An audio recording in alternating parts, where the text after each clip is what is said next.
More than patois. Not even 48 hours after the Hill and Gully debate, there's another discourse about culture. This time, arguments about the Jamaican dialect being accepted, especially in Parliament. It follows an exchange in the House of Representatives on Wednesday. Romardo Lyons reports.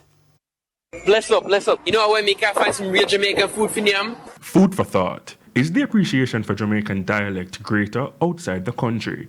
People will have different responses, but this occurrence in the House of Representatives Wednesday has reignited a debate around the language in Jamaica. Madam Speaker, I get up this afternoon to make my first sectoral speech for my portfolio. Hold on. Standing orders.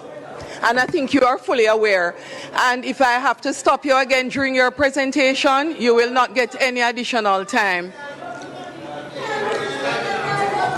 No, and she knows. Shortly after, another member uttered these words. Broken English. It's broken. Summed up with the same presiding principle referenced ever so often for students who challenge school grooming policies with their uniform or hair. That is, rules are rules.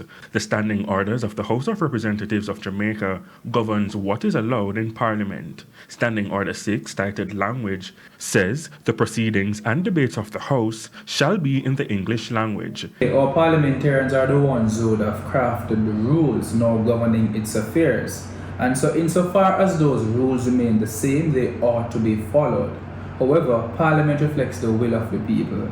And so if it is that the values emanating from these rules no longer reflect the values of today's Jamaica, then the rules ought to be amended. The issue has reached the diaspora. Erwin Clare, managing director of the New York-based Caribbean Immigrant Services, questions why archaic rules continue to be observed. Meanwhile, Harvard and Princeton and all them people can't wait to start teaching and asking us about our patois, and we look down on it because of some archaic rules and laws that Parliament can easily, the members can easily go in and say, tell you, them thing there, we can trash that. What is it to stop us from doing that in Parliament, by the way? What?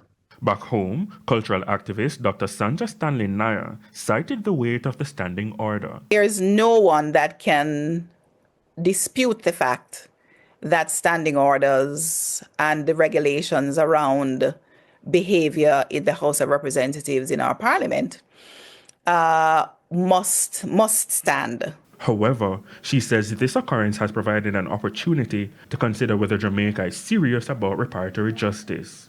In the context of the Parliament, one would expect that there would be discretion that is allowable even in the context of standing orders. So much so that we have seen examples of when Spanish was used. We have seen examples of presidents that have come to Jamaica on official visits, and they have in fact embraced our language enough to greet us in our own language. I think there is something fundamental about using occasions such as these as not just teachable moments, but actionable moments to be able to take our citizens and our country into paths, more importantly, paths toward real sovereignty. She says leaders should have a greater responsibility. Our leaders should be educating themselves on this. In fact, the Jamaican language policy, which we have been waiting for, has not been given any kind of regard by our leaders. Romardo Lyons, TVJ News.